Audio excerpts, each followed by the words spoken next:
You know those perfect summer days. The kind where the sun's blazing, you're 13, and you've got absolutely no responsibilities except having maximum fun with your friends. Yeah, that was us, a few years back, heading into the theme park. We had these epic all-year passes, so we were planning a full-on assault. Every ride, every rigged arcade game, and enough overpriced theme park food to make us regret our life choices. I was rocking a bright red t-shirt and some brown cargo shorts, total cool kid vibe, or so I thought.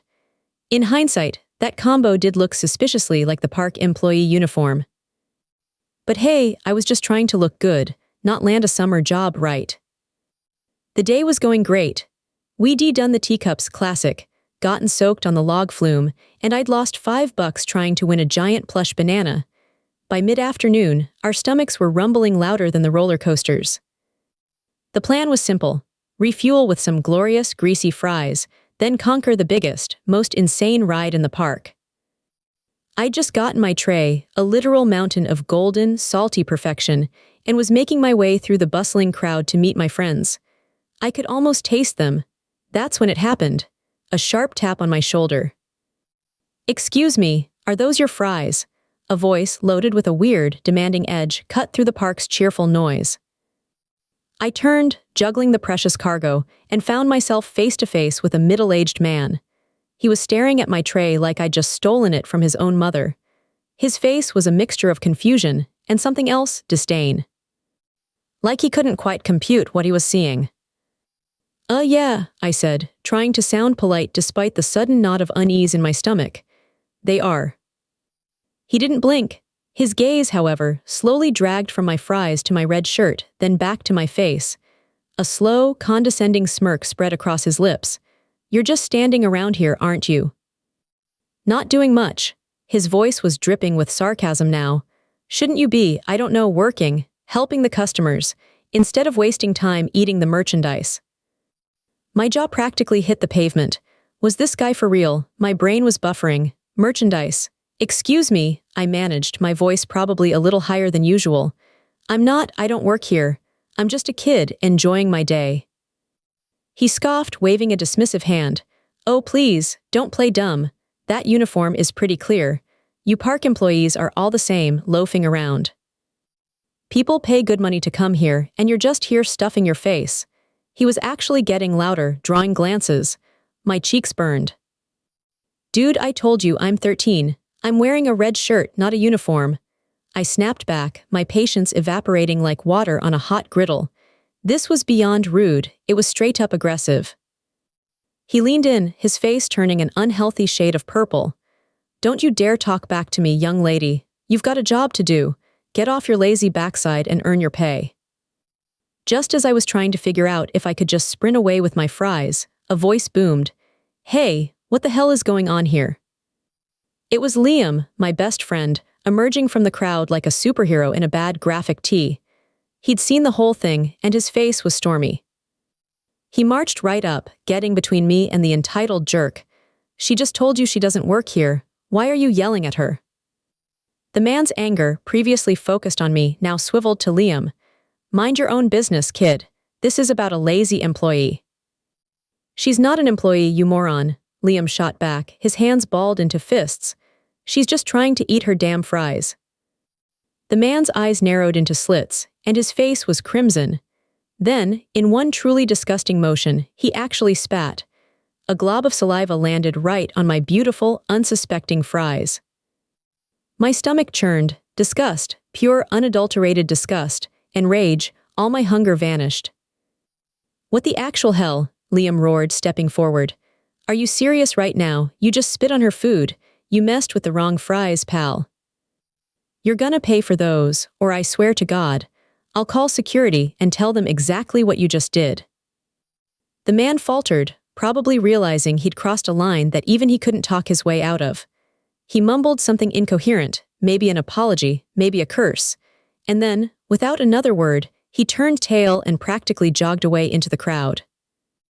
I stood there, staring at my ruined fries, feeling utterly violated. Liam, bless his soul, was already waving down a passing park employee who'd clearly noticed the commotion. We quickly explained what happened, pointing in the general direction the man had fled. The park employee, a genuinely nice young woman named Sarah, looked absolutely horrified. She took down our details, and while she couldn't promise the guy would be found instantly, she did something truly amazing. "I am so sorry this happened," she said, her voice full of genuine sympathy. "That's completely unacceptable. Here, please, let me get you 2 fresh orders of fries, on the house, and a drink." Liam and I looked at each other, still a bit stunned. 2 free orders. It didn't make up for the sheer nastiness of it, but it was something. We thanked her profusely, grabbed our new, pristine fries, and headed straight for the biggest roller coaster. As we strapped into our seats, waiting for the massive climb, I couldn't help but stare at my fresh fries. They were perfect, but a tiny part of me still felt that lingering sense of injustice. Spitting on someone's food, that's just beyond gross. And all because of a red t-shirt and his entitled assumption. Honestly, the free fries were a nice gesture, but I still think that guy deserved more than just a quick walk of shame. I mean, what kind of person does that? So yeah, that was my mistaken for a park employee and had my food defiled story. It was wild, disgusting, and taught me that some people just wake up choosing violence against fries. But hey, at least I know Liam's got my back, even if it's just for a spittle-covered snack. What do you guys think? Has anything this bizarre ever happened to you at a theme park? Let me know. Liking the vibe so far? Hit that subscribe button and stick around, the next story's even better.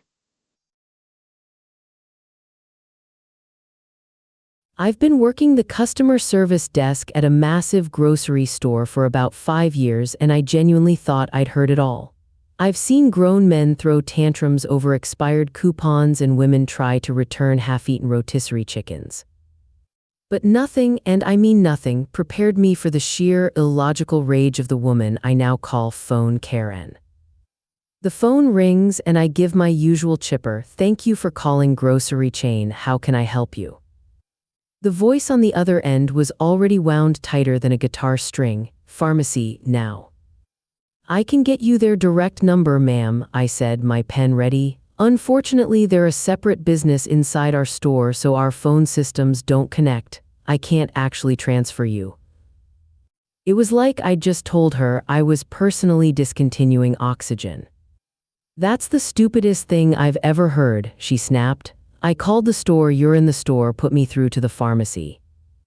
I took a slow, calming breath. "I understand your frustration, ma'am, but it's physically not possible. The pharmacy has its own phone lines. Their number is..." Click, she hung up on me. My coworker Dave glanced over from his register, a happy one. "A real ray of sunshine," I muttered. Not even 2 minutes later, the phone rings again. It's her. I knew it from the sheer psychic wave of fury coming through the receiver before she even spoke. "You hung up on me," she shrieked. "No, ma'am, it seems we were disconnected," I said, my customer service patience wearing thin. "As I was saying, the pharmacy can be reached at..."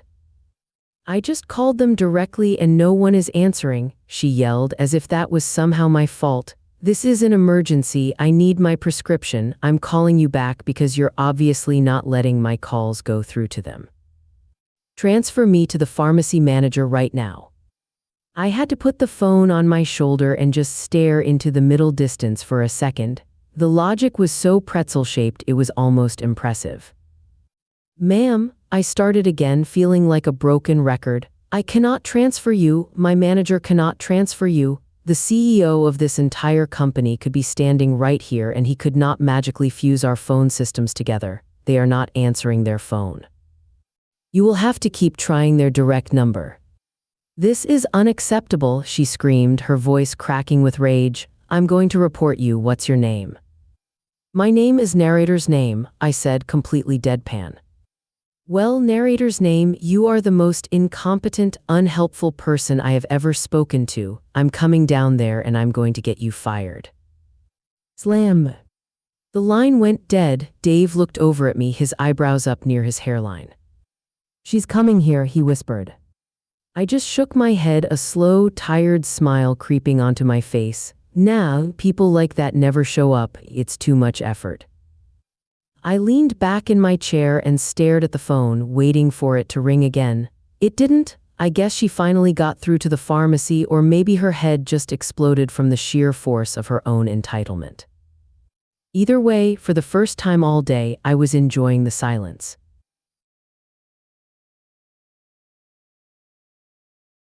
You ever have one of those mornings where everything just feels right, and then life decides to hit you with a full-on, screaming, entitled person in the supermarket? Yeah, that was my Saturday. And trust me, it involved a lot more than just cat litter and bad vibes. I woke up feeling pretty darn good, if I do say so myself. The sun was shining, my coffee was perfect, and I was actually ahead on my cleaning schedule. I was humming along, tackling the living room, when a sudden, pungent realization hit me. We were out of cat litter. And if you know anything about cats, especially my cat Bartholomew, who is a furry, four-legged dictator, running out of litter is less an inconvenience and more a full-blown international crisis.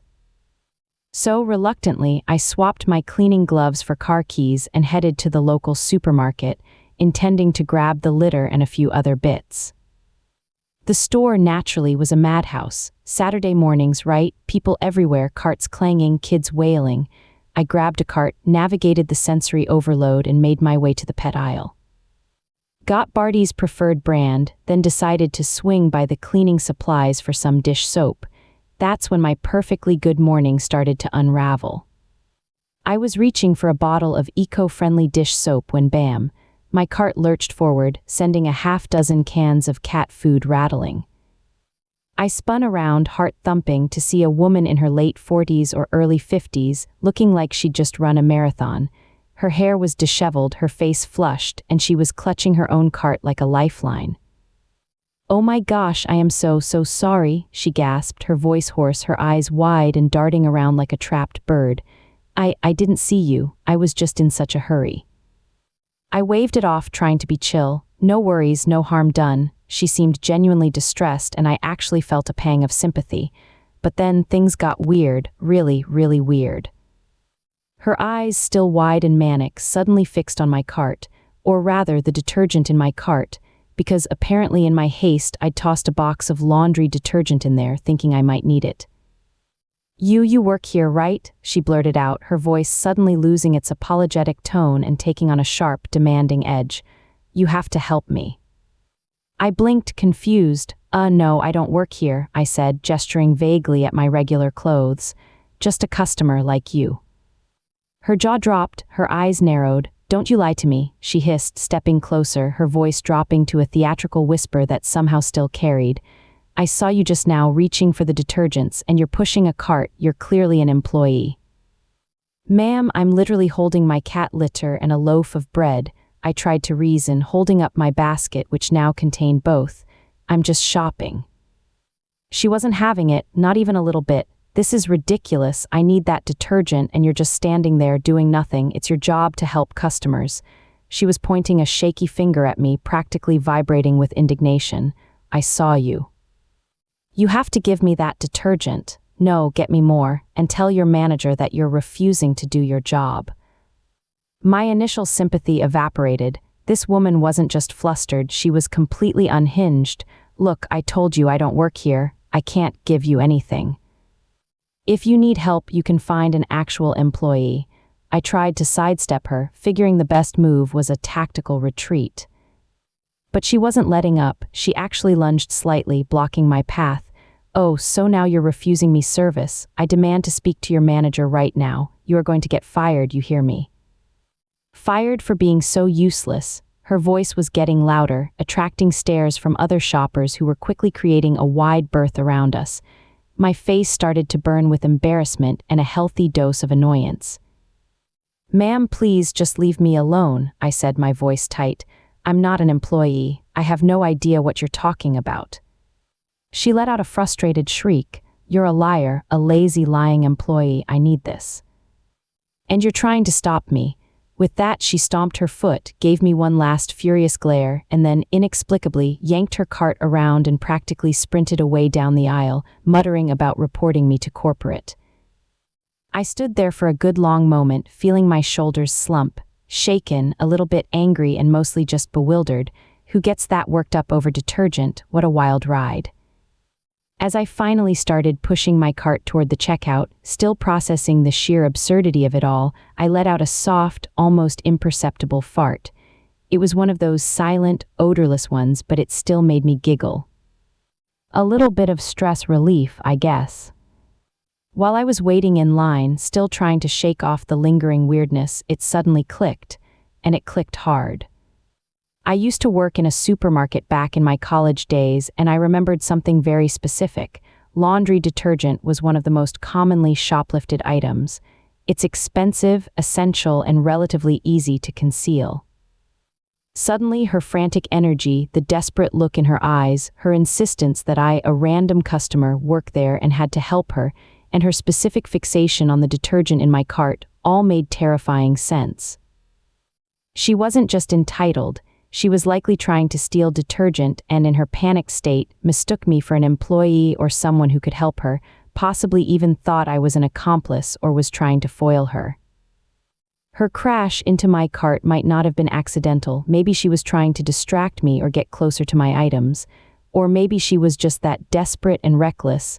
The thought sent a chill down my spine. I didn't take any pictures of spam or anything else as I left. I just wanted to get out of there, go home, and make sure Bartholomew was still enjoying his clean litter box. Some Saturdays are just like that, I guess. You just want to get your cat litter and not get screamed at by a potential shoplifter who thinks you owe them free detergent. The joys of a simple errand, folks. Liking the vibe so far? Hit that subscribe button and stick around, the next story's even better.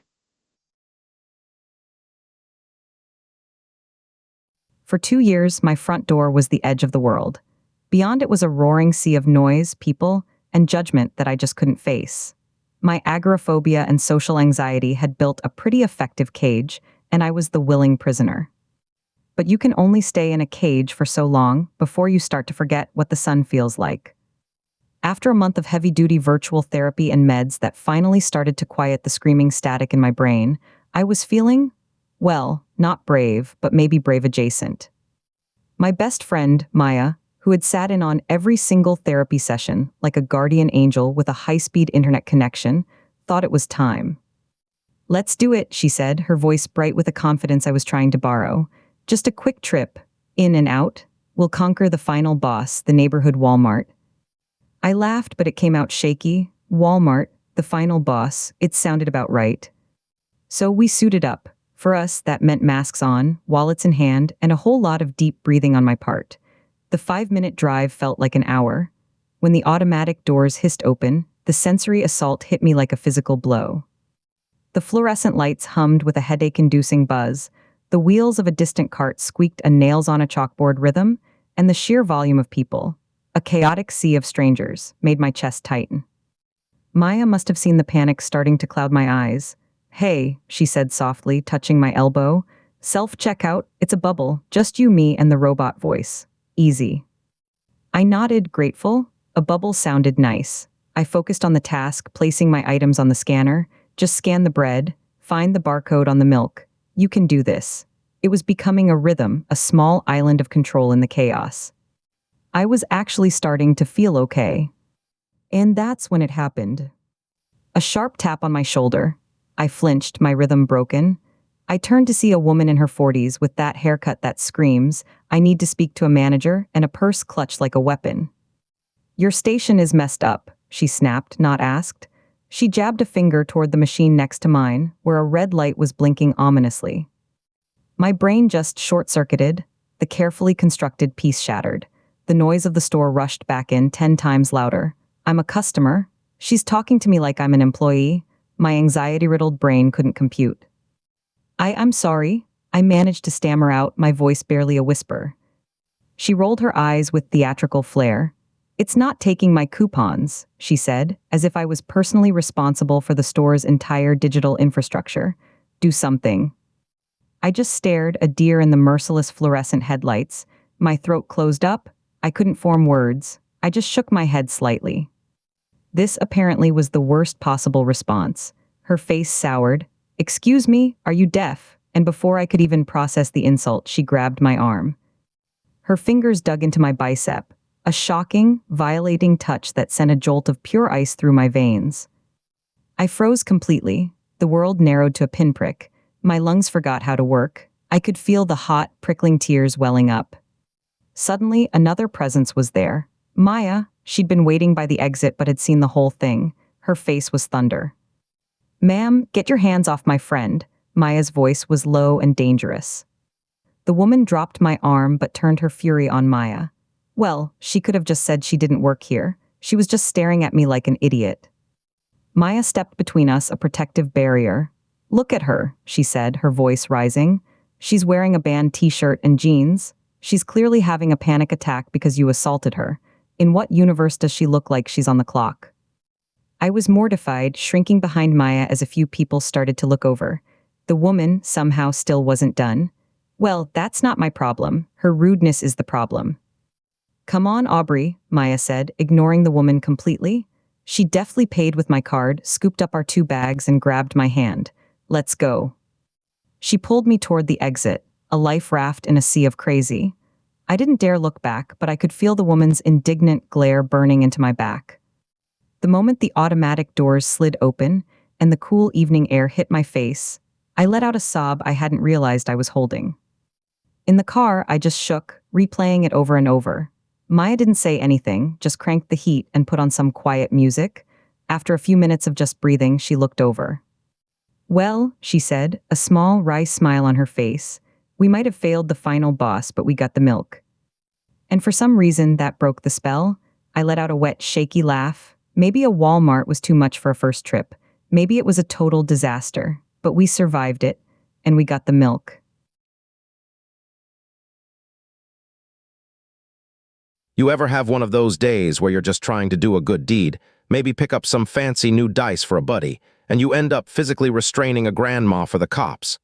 Yeah, me neither, until that one Tuesday. So picture this. I'm Ethan, a guy who spends his days navigating the bureaucratic maze of the state benefits office. It's a job that requires a saint's patience, which I usually have in spades. But my real passion, Dungeons and Dragons. I'm the dungeon master for my crew, a storyteller, and part of the job is having the coolest dice. On my lunch break, I swing by my favorite local game store. I'm not exactly the poster child for a D&D player. I'm 62, 340 pounds, and because I came straight from the office, I'm decked out in a full suit. I probably look more like a bouncer than a guy who geeks out over a well-painted miniature. The little bell on the door jingles, and I'm in my happy place. I'm browsing the shimmering, galaxy-themed dice sets when I notice a young woman looking totally lost. She's staring at the player's handbook like it's written in ancient Elvish. Being the guy I am, I wander over. "First time," I ask with a friendly smile. She jumps a little, then relaxes. "Yeah," she signs while also speaking softly. "My friends and I want to start a group. They're all deaf, so I'm trying to figure out how to get us all started." My heart just melted. That's awesome. It's the best game in the world for that. It's all about collaborative storytelling. For the next 10 minutes, I'm walking her through the essentials, the starter set, extra dice, explaining how a DM screen works. We're having a great time, just 2 nerds nerding out. And then the bell on the door doesn't just jingle, it screams. In storms this woman, probably in her late 60s, a whirlwind of floral print and rage. Her eyes, like 2 angry raisins, scan the store and lock onto the biggest person in the most official-looking outfit, me. "You," she screeches, her voice like gravel in a blender. She marches right up to me, stabbing a bony finger toward my chest. "You're the one in charge of this den of thieves." The young woman I was helping takes a nervous step back. I put on my best, calm down the irate claimant voice. "Ma'am, I think there's been a misunderstanding. I don't work here." "Don't you lie to me?" She spits and then she does it. She pokes me, hard, right in the sternum. "My grandson spent his entire birthday check on these stupid little toys. You're robbing our children." "Okay, poke number 1. My professional patience is still holding. "Ma'am, I understand you're upset, but I'm just a customer." The owner is probably in the back. I even pull out my wallet and flash my state employee ID.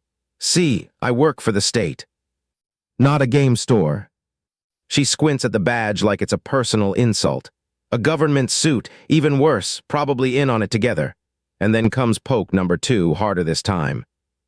A slow-burning fuse lights somewhere in my gut. Ma'am, you need to stop touching me. In my line of work, we call that assault. That, it turns out, was the wrong thing to say.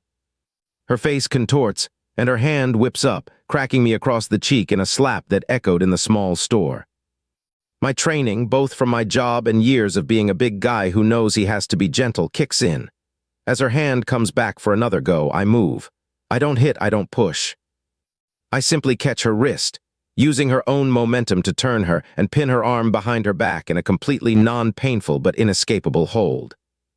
All right, we're done, I say, my voice now low and firm. You are not going to hit me again. She absolutely loses it. She starts kicking back at my shins, screaming bloody murder. HES attacking me? Help! A strange man is assaulting an old woman. The young woman I'd been helping has her phone out, already on the line with 911. Smart kid.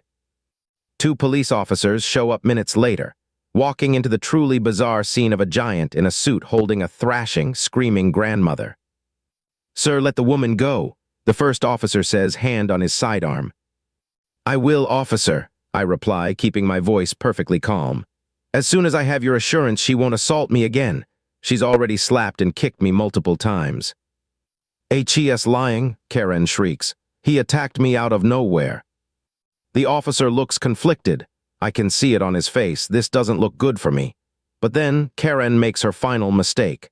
Thinking she has the upper hand, she rears her head back and tries to headbutt me. When that fails, she twists and manages to land another solid kick to my knee, right in front of them. That's all they needed to see. Ma'am, you're under arrest, the second officer says, stepping in. As they take my place holding her, I release my grip.